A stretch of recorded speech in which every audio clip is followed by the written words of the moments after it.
7 macam perkara yang merusak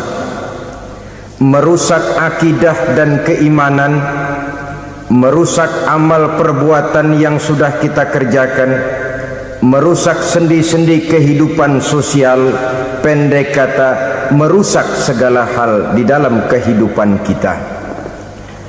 Jauhilah olehmu 7 macam perkara yang merusak.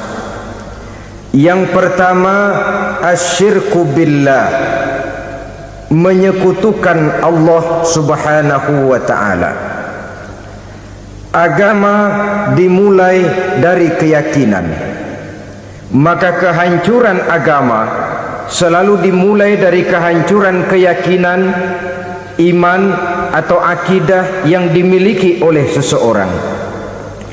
Dan untuk menghancurkan nilai-nilai iman yang kita miliki ini, orang rasanya tidak akan menghantam kita dengan peluru kendali. Orang tidak akan mengirimkan nuklir ke sini.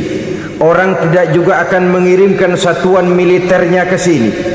Untuk menghancurkan nilai-nilai iman, dibanjiri kita dengan paham-paham yang merusak dan mendangkalkan akidah.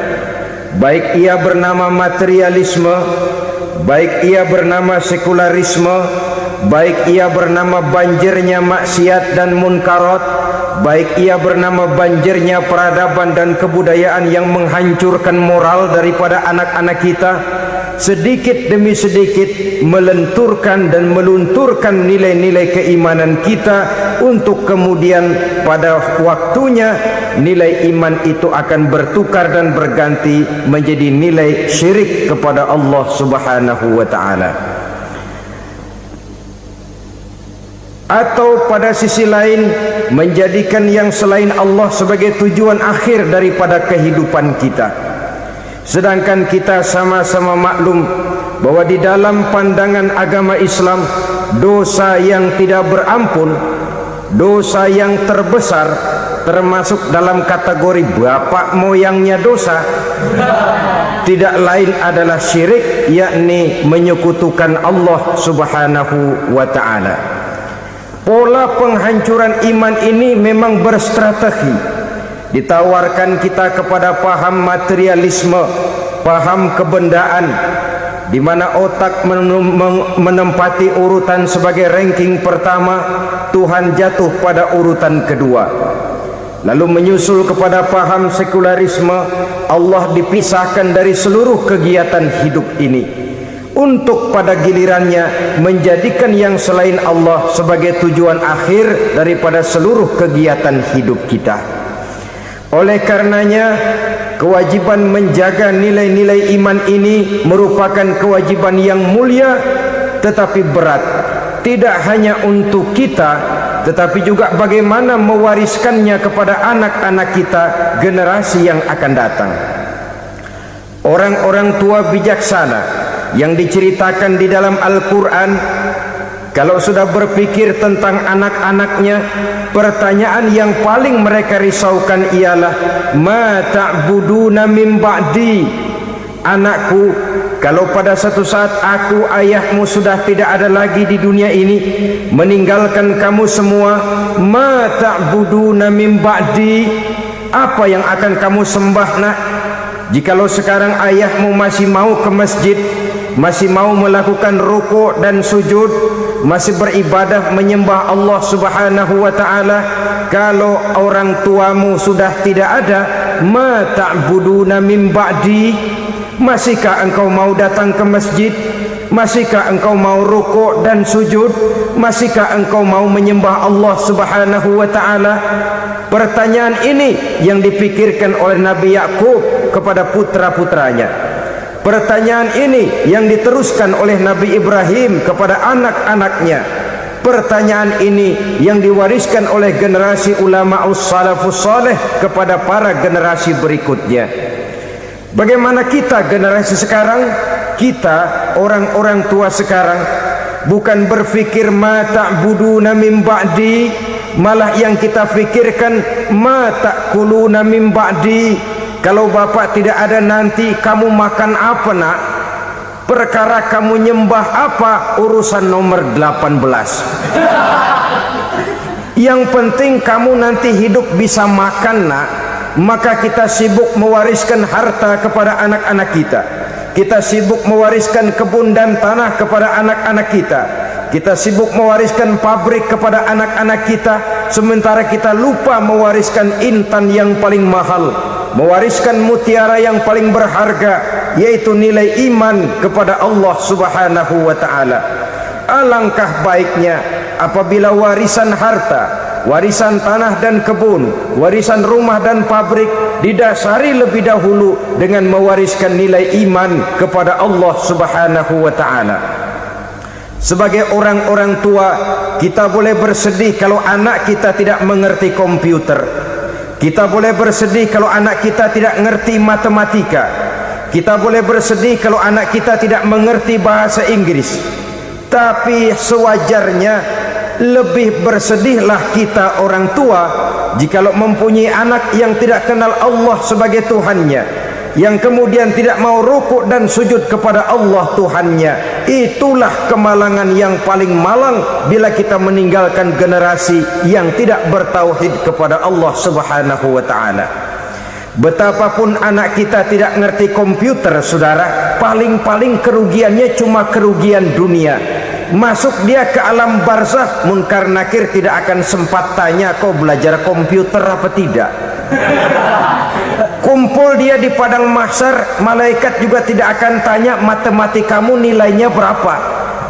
Yang ditanya, kau kenal Allah, kau rukuk dan sujud kepadanya, kau pernah datang ke masjid.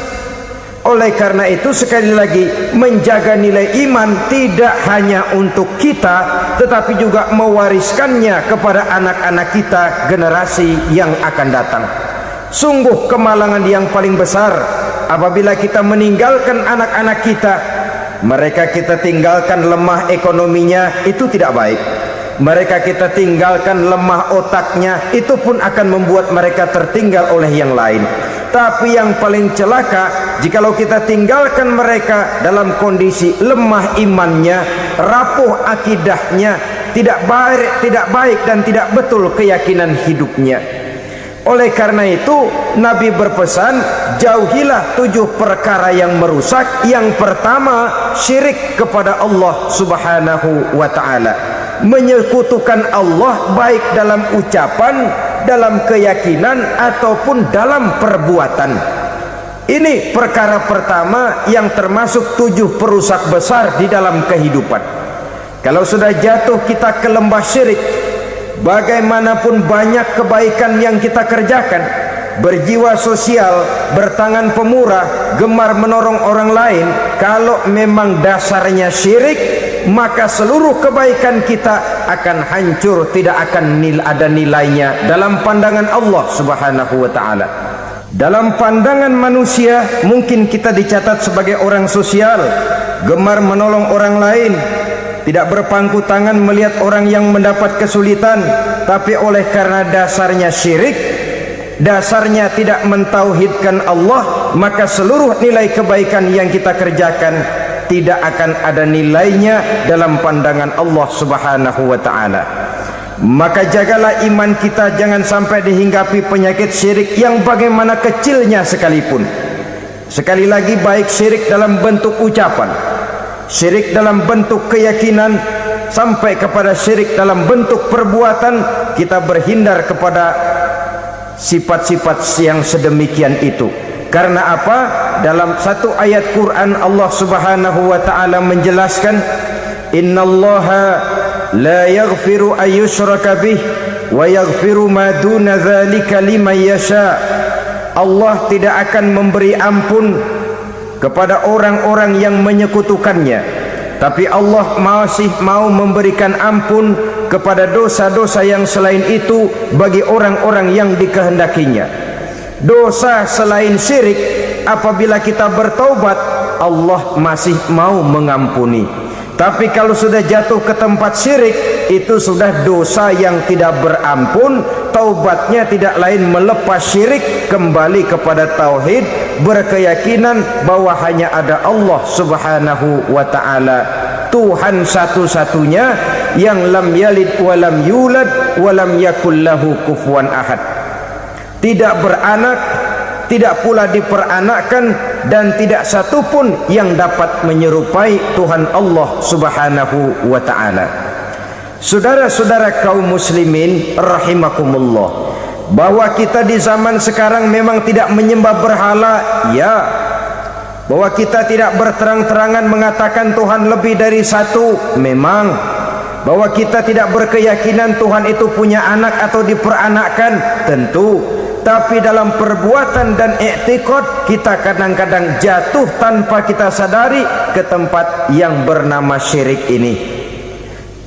Oleh karenanya, di zaman di mana teknologi makin canggih, di mana kemajuan pembangunan makin menjangkau berbagai aspek kehidupan, diperlukan keseimbangan antara kemajuan fisik material dengan kemajuan mental spiritual. Apabila tidak ada keseimbangan yang terwujud, tentulah kepincangan yang diawali dengan pincangnya cara kita berpikir, sehingga pada akhirnya akan mengarah kepada pincangnya cara kita berbuat dan bertindak di dalam kehidupan kita. Oleh karena itu Nabi berpesan, jauhilah sifat syirik, karena syirik merupakan dosa yang teramat besar. Ini sifat merusak yang pertama. Yang kedua, kata Nabi, wasihra, jauhilah sihir. Sihir ini juga termasuk perkara yang merusak kehidupan. Kita semua sama-sama maklum bahwa sihir sebenarnya bukan persoalan baru. Sejak sebelum datang Islam, sihir itu sudah ada. Di zaman Yunani kuno sihir ada, di zaman Mesir kuno, di zaman Cina kuno, dan yang lain-lain yang serba kuno, sihir itu sudah ada. Bahkan para nabi pun, para rasul yang diutus oleh Allah Subhanahu wa ta'ala, senantiasa berhadapan dengan ahli-ahli sihir untuk menguji kebenaran dari misi yang mereka bawa. Sihir adalah perbuatan di luar kebiasaan yang bisa dikerjakan oleh ahlinya dengan bantuan jin atau setan. Hukum mempelajari sihir adalah haram, mengamalkannya lebih haram lagi. Sebab itu saudara-saudara, sihir merupakan perbuatan merusak yang harus kita jauhi. Ciri-ciri daripada perbuatan sihir, pertama, ia mengandung tipuan, bayangan khayal. Di zaman Nabi Musa misalnya, orang melihat tambang-tambang itu seperti ular. Nabi Musa melayangkan tongkatnya menjadi ular-ular besar yang memakan ular-ular kecil ciptaan tukang-tukang sihir Fir'aun tadi. Lalu sihir bisa terjadi dengan bantuan jin kafir atau setan. Kemudian ciri yang ketiga, sifatnya halus dan tersembunyi. Taruh kata ada seorang ahli sihir yang mempergunakan ayat-ayat Quran sebagai jompa-jampe, sebagai baca-bacaan, itu cuma sekedar kedok. Tujuannya tidak lain menjadikan agama sebagai ketok untuk membenarkan cara yang dimurkai oleh Allah Subhanahu wa ta'ala. Satu hadis yang diriwayatkan oleh Imam Bazar dan Tabrani, Nabi berpesan, laisa minna man tatayyara lahu au takahhana au tukuhina lahu au sahira lahu. Tidak termasuk ke dalam golonganku, kata Nabi, tidak termasuk umatku. Siapa mereka? Man tatayyara lahu, orang yang bertatoyur. Apa tatoyur itu? Dari kalimat toyaro, artinya terbang. Toir biasa diartikan dengan burung. Tatoyaro percaya kepada suara-suara burung. Man tatoyaro lahu, mempercayai, meyakini dengan benar-benar kepada suara beburungan. Kan suka ada itu, nah bunyi burung tuh, maling liwat. Maling liwat, burung bunyi, maling liwat. Itu termasuk tatoyaro lahu, percaya kepada suara burung. Kan aneh kalau suara orang nggak dipercaya, suara burung malah dipercaya. Ada ustadz ceramah, kiai ngaji, nggak mau didengerin, burung dengerin bener. Nah, suaranya dari sebelah mana? Belah kulon. Nah, itu tandanya anu. Habis dihitung-hitung, itu termasuk tatoyaro lahu, au takahana, atau bertenung, au tukuhina, atau minta ditenungkan, au sahiro lahu, atau melakukan perbuatan sihir, atau minta disihirkan. Laisa minna, tidak termasuk ke dalam golonganku, kata Nabi.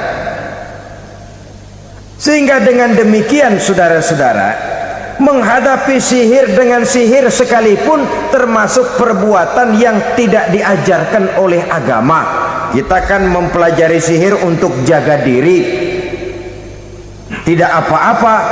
Yang dilarang mengamalkannya, dilarang juga mempelajarinya. Sebab orang kalau sudah mengetahui, biasanya lalu terangsang untuk mencoba. Kalau percobaannya berhasil, biasanya terangsang untuk coba lagi dan coba lagi. Pada akhirnya ketagihan, lalu beralih menjadi profesi, apalagi itu nanti bisa mendatangkan hasil uang. Saudara-saudara kaum muslimin rahimakumullah, kita manusia makhluk nyata. Kita hidup di alam nyata, terikat oleh sunnatullah, causality. Oleh karenanya, bagi kita keyakinan yang penuh, keikhlasan di dalam bertuhankan Allah, penyerahan diri sepenuhnya hanya kepadanya, itu sudah merupakan obat penangkal yang sangat ampuh agar kita tidak terkena penyakit-penyakit yang dibuat oleh setan dan para pembantunya. Sehingga beberapa ayat Quran mengajarkan, misalnya a'udzu bikalimatillahi tammati min syarri ma khalaq, atau bismillazi la yadurru ma'asmihi syai'un fil ardi wala fis sama, dengan menyebut nama Allah yang tidak bisa mendatangkan bahaya sedikit pun, dari baik yang datang dari langit maupun yang datang dari bumi. Jiwa yang kosong dari keyakinan yang penuh kepada Allah, jiwa yang penuh was-was dan ragu-ragu, itu yang mudah terserang oleh penyakit-penyakit yang dikerjakan oleh para tukang-tukang sihir, yaitu oleh setan dan seluruh para pembantunya.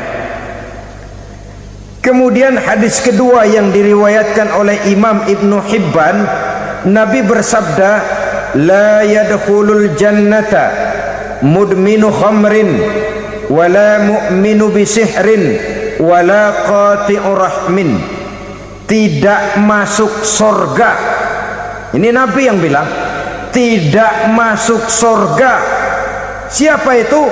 Pertama, mudminu khamrin, orang yang berkekalan dalam mabuk.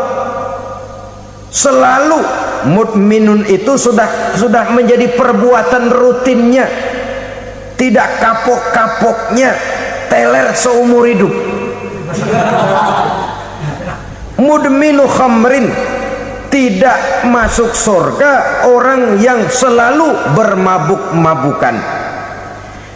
Yang kedua, wala mu'minu bisihrin, orang mukmin tapi main sihir. Ini juga oleh Nabi diperingatkan, tidak akan masuk surga orang mukmin tapi suka main sihir. Wala qati'u rahmin, dan tidak juga orang yang memutuskan silaturahmi. Tiga macam manusia yang diperingatkan Nabi tidak akan masuk surga: orang yang selalu mabuk, orang mukmin yang main sihir, dan orang yang memutuskan silaturahmi. Saudara-saudara kaum muslimin rahimakumullah. Lalu orang berkata, kenapa dilarang kita bersihir padahal Rasul sendiri kan punya mukjizat. Nah, kita memang harus membedakan antara mukjizat dengan sihir. Dalam kehidupan agama kita kenal ada yang namanya mukjizat, ada yang namanya karomah atau keramat biasa diucapkan, ada yang namanya maunah, ada yang namanya irhas, ada juga yang namanya sihir. Kesemuanya ini berbeda, saudara-saudara. Yang dinamakan mukjizat itu khusus untuk para rasul saja.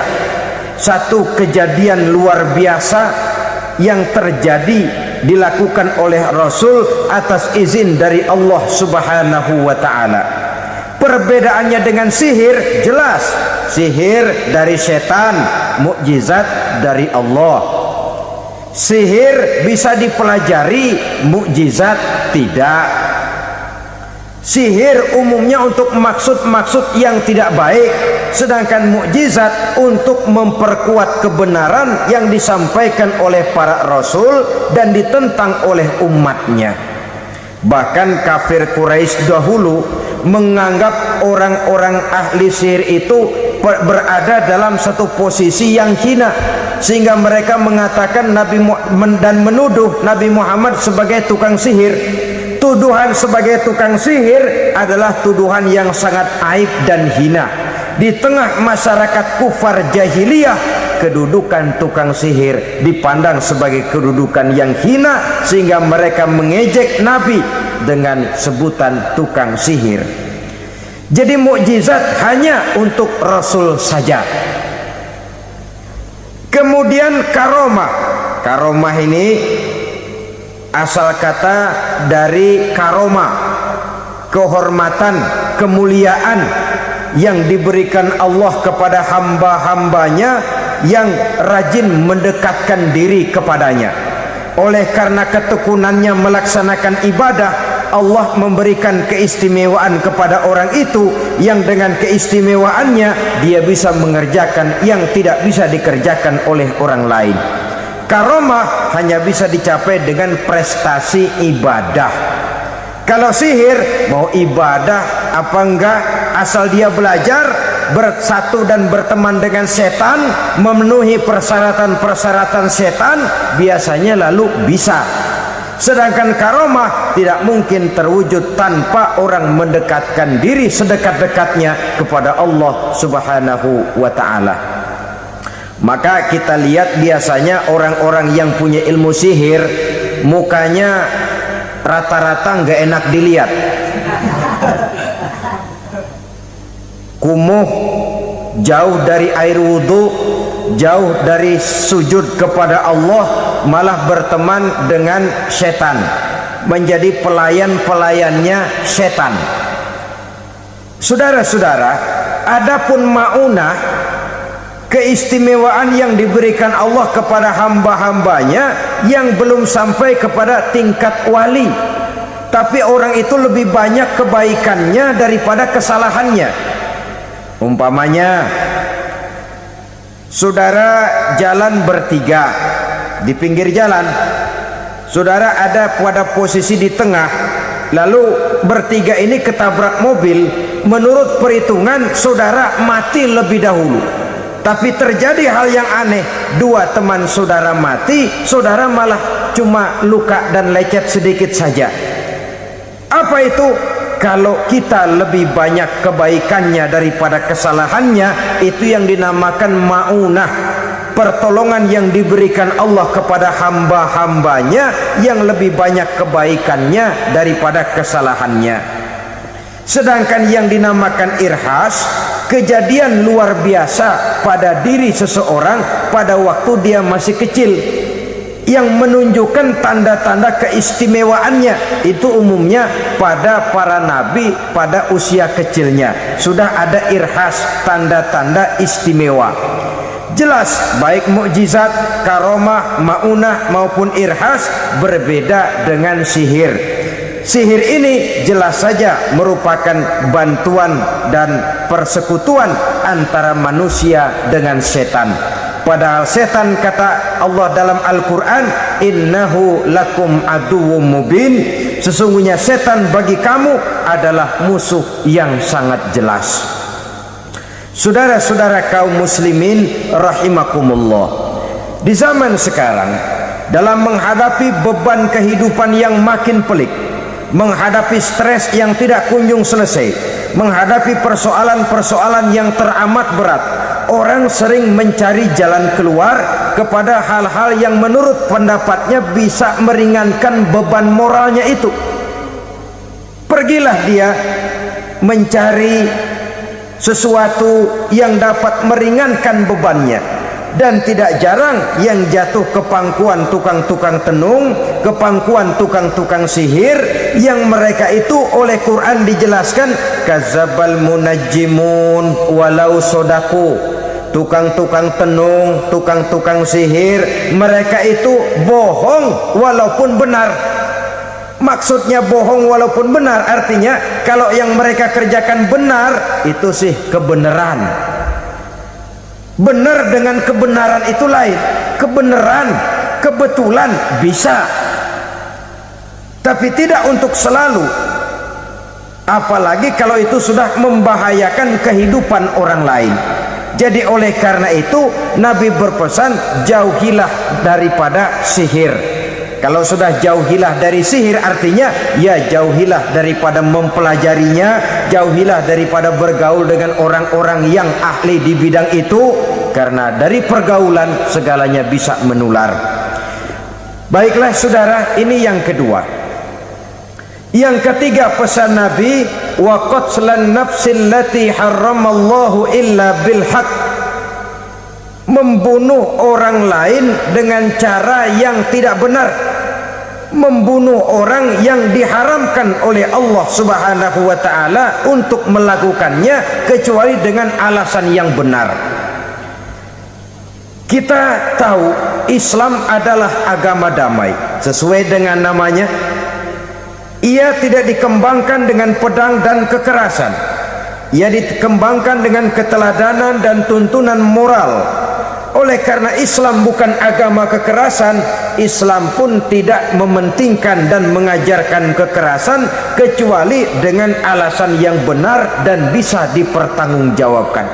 Membunuh dengan sengaja, menghilangkan nyawa orang lain tanpa alasan yang bisa dibenarkan adalah merupakan dosa besar dan satu di antara 7 perkara yang bisa mendatangkan kerusakan dalam kehidupan dan yang hendaknya harus kita jauhi. Saudara-saudara kaum muslimin rahimakumullah, beberapa waktu yang lalu di sebuah kota kecil yang indah bernama New Auckland. Saudara tahu New Auckland? Tuh dari Gunung Kidul masih ngidul lagi. Pernah diadakan satu seminar yang membicarakan bagaimana menyelamatkan masyarakat manusia dari bahaya Perang Dunia Ketiga. Diperkirakan kalau terjadi Perang Dunia Ketiga, manusia tidak akan tersisa. Sebab apa?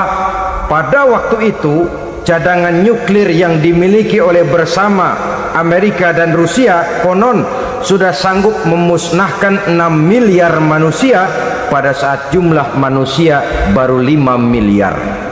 Jadi kelebihan nuklir dunia ini. Kalau terjadi Perang Dunia Ketiga, sulit manusia untuk tersisa.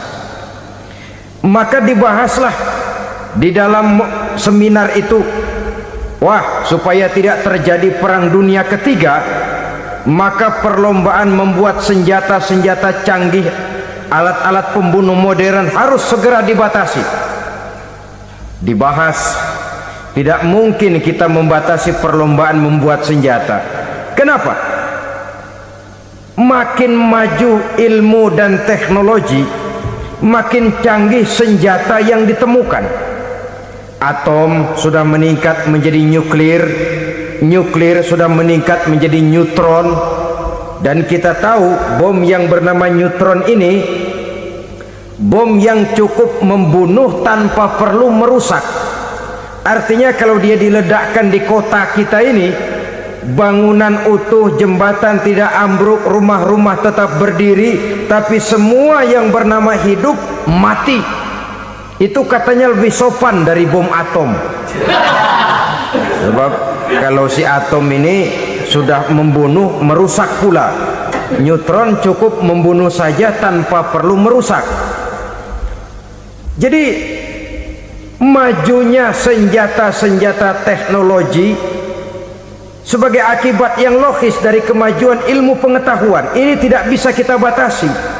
Dan memang sebenarnya yang bahaya bukan senjatanya, tapi manusia yang mengendalikan senjata itu. Mereka kembali kepada prinsip the man behind the gun. Bukan senjatanya yang bahaya, tapi manusia yang mengendalikan senjata itu yang bahaya. Walaupun senjatanya modern, katakanlah model M16 umpamanya, kalau yang mengendalikannya orang beriman, insya Allah aman. Tapi biar megang cuma senapan angin, kalau yang megang orang brutal, ngeri kita deket-deket. Apalagi kalau memang bukan ahlinya menggunakan senjata, bisa ngeker kaki kena jidat.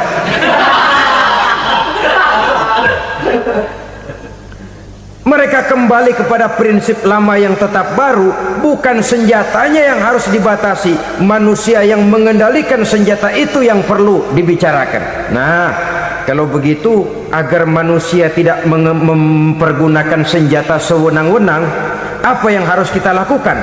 Ya, manusianya harus bermoral. Ya, tapi moral yang mana? Di dunia ini banyak ajaran tentang moral. Itu pun mudah saja. Di sini kan kita undang saja ahli dari berbagai agama untuk membicarakan konsep perdamaian menurut agamanya masing-masing. Baik, setuju itu? Setuju. Maka tampillah para ahli agama, mereka kembali kepada prinsip moral daripada konsep yang terkandung di dalam ajaran agama untuk menegakkan perdamaian. Mula-mula naiklah ahli dari agama Hindu, dibacakan konsep perdamaian menurut ajaran agama Hindu, bahwa untuk damai manusia harus meninggalkan nafsu keduniaannya, menempuh samsara dan sebagainya untuk mencapai nirwana, menjauhi kemegahan dan kemewahan dunia. Ini lalu dibahas, rasanya juga tidak mungkin ini. Kemudian dari agama Nasrani, bahwa untuk damai manusia harus menciptakan sifat kasih sayang. Kalau ditampar pipi kiri, berikan pipi yang kanan. Kalau diberikan selendang, berikan baju. Nanti orang kasihan, lalu dia tidak akan nampar lagi. Ketika ini dibahas, ternyata rasanya pun tidak mungkin bisa diterima. Karena apa? Di zaman sekarang orang ditampar pipi kiri, dikasih pipi kanan. Bukan kasihan, gemes. Damai belum tentu, bonyok udah jelas. Lalu ketika dibacakan konsep perdamaian menurut Quran, di mana disampaikan ayat wa jazaa'u sayyi'atin sayyi'atun misluha faman afa wa aslaha fa ajruhu 'ala Allah. Balasan terhadap satu kejahatan adalah kejahatan yang seimbang, tetapi barang siapa yang memberi maaf dan mencari jalan damai, itulah yang terbaik dan akan mendapat pahala dari Allah Subhanahu wa ta'ala. Kamu tidak salah ditampar pipi kirimu, tampar lagi pipi kirinya sekeras dia menampar pipi kirimu. Nanti orang tidak mau menampar kita karena dia tahu kalau dia tampar kita, dia akan menderita tamparan sekeras dia menampar kita. Akan terjadilah prinsip saling hormat menghormati, tidak saling ganggu, tidak saling usil, tidak saling jahil. Atas dasar ini perdamaian bisa ditegakkan. Mereka bisa menerima konsep ini, tapi kemudian seminar ditutup tanpa satu keputusan resmi. Kenapa? Terus terang mereka kagum dengan konsep Islam, tapi sentimen lama terhadap nilai-nilai Islam telah menutup mata mereka untuk menerima kebenaran dari ajaran Al-Quranul Karim. Saudara-saudara kaum muslimin rahimakumullah, kembali kita kepada persoalan pokok. Roh adalah dari Allah. dia akan kembali kepada Allah, milik mutlak dari Allah. Tidak pantas kita merampasnya dari orang lain. Tidak wajar kita menghilangkannya tanpa alasan yang dibenarkan oleh agama. Di zaman sekarang, akibat persaingan hidup yang makin tajam, lapangan kerja yang makin sulit, tensi ekonomi yang makin tinggi, atau karena nilai moral yang makin rendah, atau juga karena rapuhnya pegangan orang kepada agama, nyawa rasanya sudah sedemikian murahnya. Berbagai kasus membuat berdiri bulu roma kita. Ada mayit, ada manusia dipotong 6, dicincang macam kambing. Ada yang dipotong 5, ada yang dipotong 13, dikardusin, dibuang ke tempat sampah. Inna lillahi wa inna ilaihi raji'un. Gejala apa ini? Kanibalisme. Manusia sudah demikian sadisnya, manusia sudah sedemikian buasnya, sehingga sesama manusia diperlakukan seperti hewan.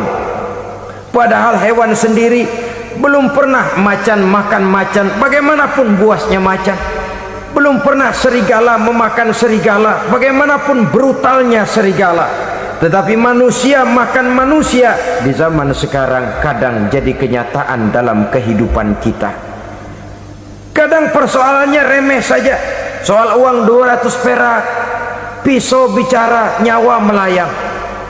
Soal rokok sebatang, celurit bicara, nyawa melayang. Soal-soal yang sama sekali tidak prinsip, begitu mudah kita menghilangkan nyawa orang lain. Padahal Nabi pernah memperingatkan, apabila dua orang muslim sudah berkelahi dan berbunuh-bunuhan, al-qatil wal maktul finnar, yang membunuh dan yang terbunuh dua-duanya neraka. Sahabat heran, ya Rasul, kalau yang terbunuh, kalau yang membunuh masuk neraka itu sih wajar, tapi yang terbunuh kenapa neraka juga? Beliau menjawab, dua-duanya sudah punya niat untuk saling membunuh. Niatnya itu yang diponten. Yang terbunuh cuman lagi apes aja, keduluan dia. Umpama tidak terbunuh, pasti dia yang akan membunuh. Oleh karenanya al-qatil wal maktul, yang membunuh dan yang dibunuh finnar, dua-duanya masuk ke dalam neraka. Islam menghormati kehidupan, tidak hanya terbatas kepada sesama muslim. Orang-orang yang berlainan agama pun yang mau hidup berukun, damai, berdampingan dengan umat Islam, jiwa mereka, darah mereka dilindungi oleh nilai-nilai Islam yang disebut dengan kafir zimmi ini. Mengganggu mereka sama saja dengan mengganggu aku, kata Nabi. Jadi oleh karena itu, sayangilah sesama.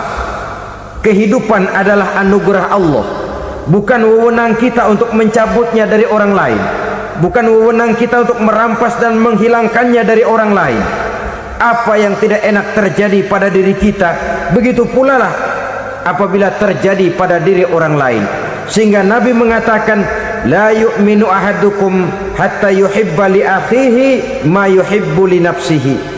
Belum dikatakan beriman seseorang kamu apabila dia belum mencintai saudaranya seperti ia mencintai dirinya sendiri. Apa yang enak dirasakan oleh orang lain, enak juga dirasakan oleh dia. Mengukur orang lain dengan diri sendiri.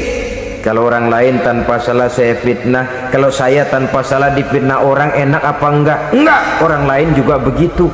Kalau orang lain tanpa salah saya tempeleng kepalanya, enak apa tidak? Tidak. Orang lain juga begitu. Yang tidak enak terjadi pada diri kita, tentu tidak enak juga kalau terjadi pada orang lain. Mengukur orang lain dengan diri sendiri, sehingga tidak timbul sifat egois, tidak menari di atas bangkai orang lain, tidak mendirikan kebahagiaan di atas untayan air mata orang lain. Sehingga dengan demikian, saudara-saudara, dia bisa menghormati kehidupan, menghormati orang lain sebagaimana dia ingin dihormati. Inilah perbuatan ketiga yang merusak, membunuh orang lain dengan yang diharamkan Allah tanpa alasan yang benar.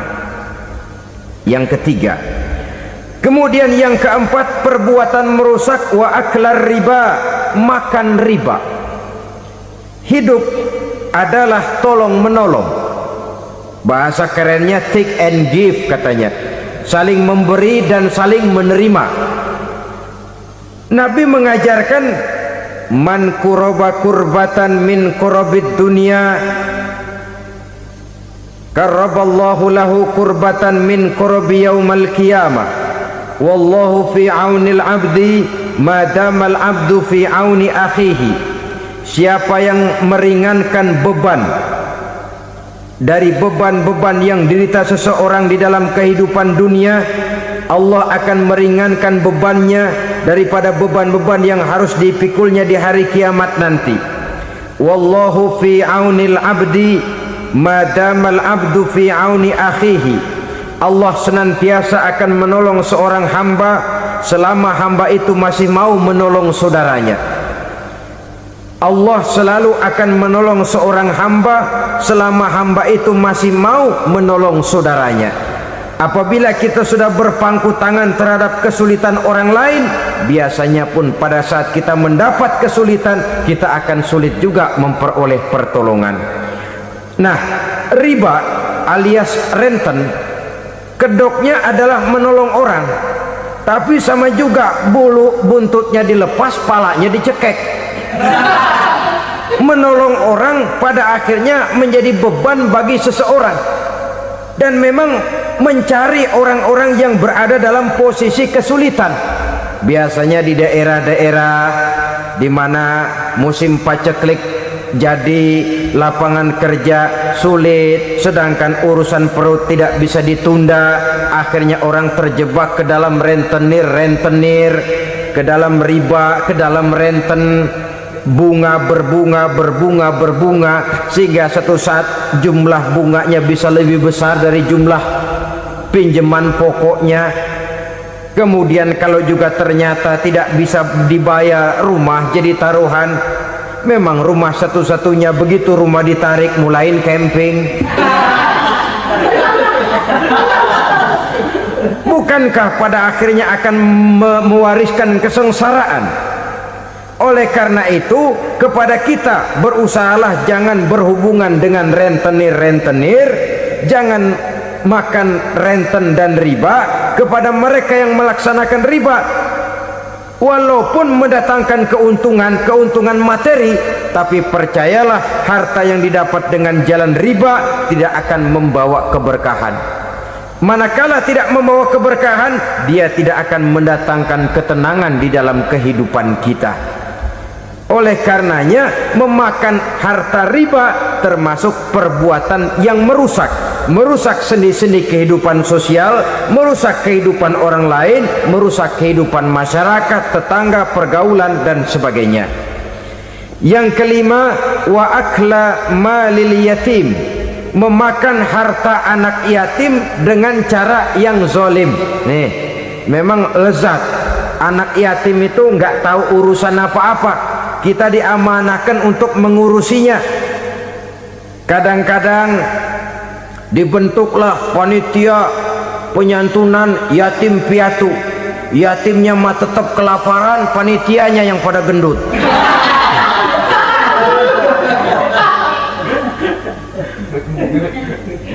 Padahal memakan harta anak yatim termasuk perbuatan dosa besar. Dan menjantuni yatim merupakan perbuatan mulia.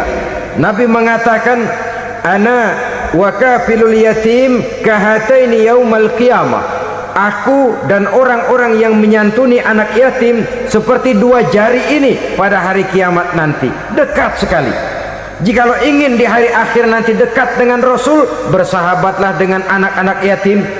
Jadilah pengurus anak-anak yatim. Bangunlah panti-panti asuhan yatim. Pada saat bapak ibunya meninggal, kitalah yang menjadi orang tuanya. Bahkan sedemikian besar perhatian Islam terhadap anak-anak yatim ini, sehingga Quran memberikan peringatan, ara'aital ladzi yukadzibu biddin fadzalikal ladzi yad'ul yatim wa la yahuddu ala ta'amil miskin. Tahukah kamu siapa orang yang mendustakan agama beragama tapi dianggap dusta, sholatnya dusta, puasanya dusta, karena agamanya sudah berdusta. Siapa mereka? Fazalikal ladzi yad'ul yatim, orang yang menyia-nyiakan anak yatim, wala yahuddu ala ta'amil miskin, dan tidak pernah memberi makan kepada orang-orang yang menderita kemiskinan. Menyia-nyiakan, meninggalkan anak yatim termasuk perbuatan yang divonis kita sebagai orang yang mendustakan agama. Saudara-saudara kaum muslimin rahimakumullah, maka sangat dicela mengeksploitir anak-anak yatim, menjadikan mereka sebagai kedok untuk mencari kekayaan pribadi. Tetapi jikalau ikhlas, ganjarannya sangat besar, nilai pahalanya sangat besar. Menyantuni yatim tidak hanya setahun sekali.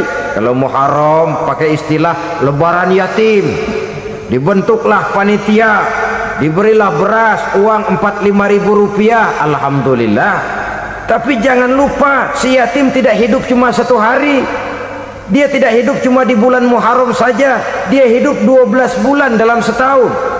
Sebagaimana anak-anak yang lain, dia juga berhak punya masa depan, dia juga berhak menikmati bangku sekolah, dia berhak mengenyam arti dan makna pendidikan, dia berhak membekali diri dengan ilmu dan pengetahuan seperti halnya anak-anak yang lain. Maka kita yang diberikan keluasan oleh Allah, ingatlah itu, bersahabatlah dengan anak-anak yatim, santuni mereka. Perkara setahun sekali di bulan Muharram, alhamdulillah, itu bagus, bin Toyib alias baik. Tapi tentu dan tentu, sekali lagi, si yatim tidak hanya hidup di bulan Muharram, dia hidup 12 bulan dalam setahun, 24 jam dan di dalam sehari. Oleh karenanya, menyia-nyiakan mereka pada saat posisi kita memang mampu akan memojokkan kita dalam satu posisi di mana kita dianggap sebagai orang yang mendustakan agama, memakan harta anak yatim dengan cara yang zolim. Bapaknya udah meninggal, kebunnya lebar, anaknya dikelecehin. Nah, dah kamu nggak usah pusing, nanti saya yang ngurus. Akhirnya bukan ngurus, nguras. Si yatim mungkin tidak tahu bahwa dia disia-siakan, haknya diambil, miliknya dizolimi. Tapi Allah yang akan membalasnya dengan seadil-adilnya. Maka makan harta anak yatim biasanya balasannya tokcer bin paten. Nggak banyak selang tempo itu, nggak percaya cobain dah. Nyobain aja kan nggak bayar, umpama memakan harta anak yatim dengan cara yang zolim, ganjarannya biasanya kontan. Kenapa? Ratapan si miskin, untayan air matanya, jeritan kepedihan hatinya, membuka pintu langit, permohonannya diijabah, getaran hatinya didengarkan oleh Allah, maka balasannya biasanya kontan, spontan, tidak menunggu waktu terlalu lama. Itu di dunia, belum lagi di akhirat nanti.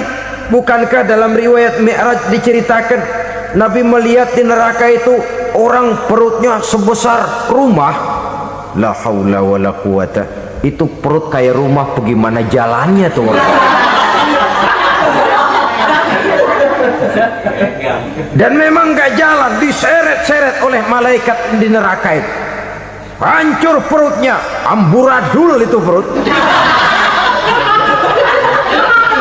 berantakan isinya, dibulatkan lagi, diseret lagi, hancur lagi, dibulatkan lagi. Sampai Nabi tanya, orang itu begitu berat siksanya kenapa ya Jibril? Itu Muhammad, waktu di dunia dulu rakus banget makan harta anak yatim. Begitu vonisnya, begitu menyedihkan nasibnya di akhirat. Tapi di dunia pun ketidakberkahan itu sudah membayangi kehidupannya. Oleh karena itu, kepada saudara-saudara yang mendapat titipan anak yatim, berbahagialah, karena semulia-mulia rumah adalah rumah yang di dalamnya ada anak yatim yang disantuni. Sehina-hina rumah adalah rumah di mana di dalamnya ada anak yatim yang disia-siakan. Begitu kata Nabi kita. Rumah yang paling mulia dalam pandangan Allah, rumah yang di dalamnya ada anak yatim yang disantuni. Rumah yang paling hina dalam pandangan Allah, rumah yang di dalamnya ada anak yatim yang nasibnya disia-siakan. Berbahagialah saudara apabila menjadi penyantun anak-anak yatim, pelindung mereka, sehingga mereka mempunyai masa depan sebagaimana anak-anak lainnya. Rasulullah sendiri sedemikian peka terhadap keadaan anak-anak yatim karena beliau sendiri memang mengalami. Umur 6 bulan dalam kandungan ibu, beliau sudah ditinggalkan oleh ayahnya. Pada saat berusia 6 tahun ibu sudah meninggal. Yatim piatu dalam usia di mana beliau sedang perlu belas kasih seorang ibu dan pengertian seorang bapa.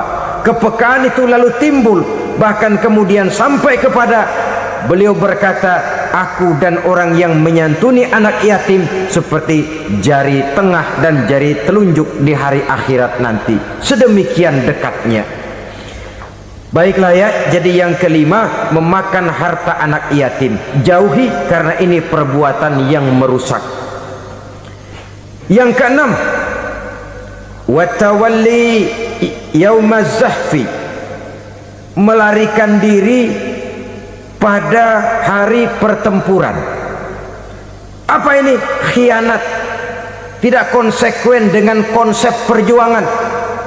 Pada mulanya keras benar teriak berantas korupsi, ganyang korupsi, cuma karena belum dapat giliran. Begitu dia naik dapat kesempatan, korupsinya lebih edan dari yang diteriakinya. Ini termasuk tawalli yaumaz zahfi, berpaling pada hari peperangan. Di saat menghadapi musuh, kalau belum kelihatan musuh, teriaknya nyaring bener, jangan takut demi kebenaran sampai titik darah yang paling penghabisan. Musuh belum kelihatan. Begitu musuh sudah kelihatan, paling dulu lari ke belakang. Kalau diajak berjuang ada saja alasannya. Sehingga Quran memberikan peringatan kepada kita semua. Mengapa kamu ini berat? Kalau sudah diajak berjuang di jalan Allah, kakimu seperti terhunjam berakar di perut bumi. Berat untuk melangkah berjuang. Lari dari pertempuran tidak konsekuen dengan konsepsi perjuangan. Mau enaknya saja dalam kondisi yang sulit lalu berpangku tangan. Ini termasuk ciri munafik yang di dalam Al-Quran disindir dengan bahasa kullama adha'a lahum masyaufi wa iza azlama alaihim qamu. Waktu terang mereka jalan, giliran gelap mereka mandek. Artinya, maksudnya kalau giliran ada untungnya aja rame-rame teriak Islam, tapi begitu diminta berjuang, dituntut berkorban, rame-rame mundur. Waktu dilihat di Islam ada untungnya, rame-rame teriak Islam. Pak, saya Islam banget pak. KTP saya Islam pak. Pokoknya Islam banget dah. Tapi ketika diminta berjuang, dituntut sedikit berkorban, rame-rame mengundurkan diri. Tahun 65 PKI berontak. Waduh, waktu itu jadi orang Islam untung itu. Nggak dikejar-kejar, aman. Masjid rame, masjid, mobil-mobil mewah parkir di depan musola dan masjid. Kenapa? Waktu itu asal udah ke masjid aman. Islam selamat, untung. Tapi begitu keadaan aman, yang parkir di musola beda butut melulu.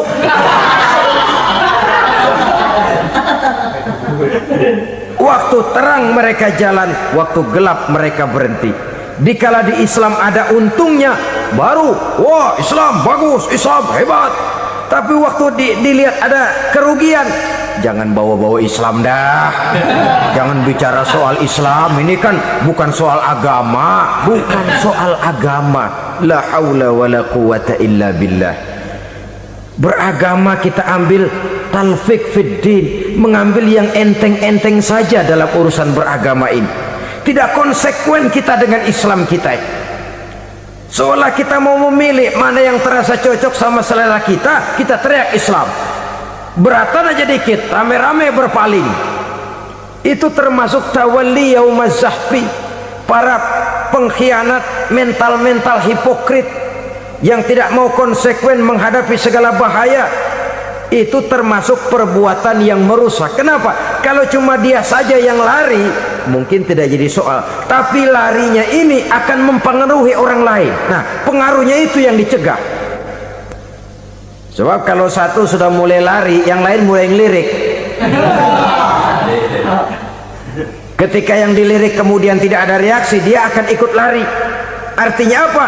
Seorang muslim harus konsekuen dengan konsep perjuangannya, dengan keyakinan keagamaannya, dan tidak memilih yang enak-enak saja di dalam kehidupan beragama.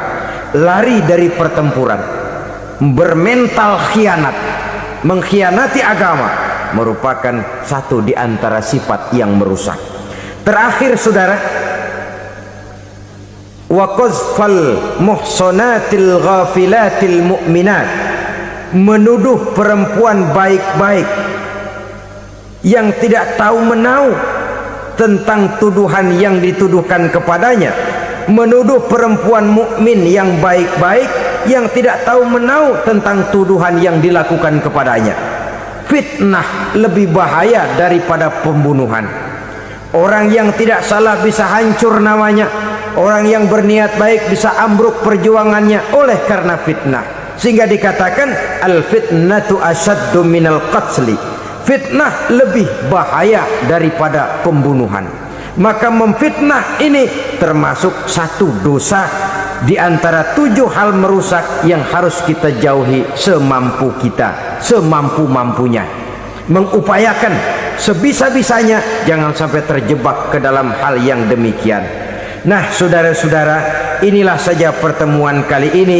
Mudah-mudahan ada manfaatnya. Semoga Allah memberikan kekuatan zahir dan batin kepada kita untuk bisa menjauhi 7 perkara yang merusak ini. Terima kasih atas segala perhatian. Mohon maaf atas segala kekurangan. Wabillahi taufiq wal hidayah. Wassalamualaikum warahmatullahi wabarakatuh.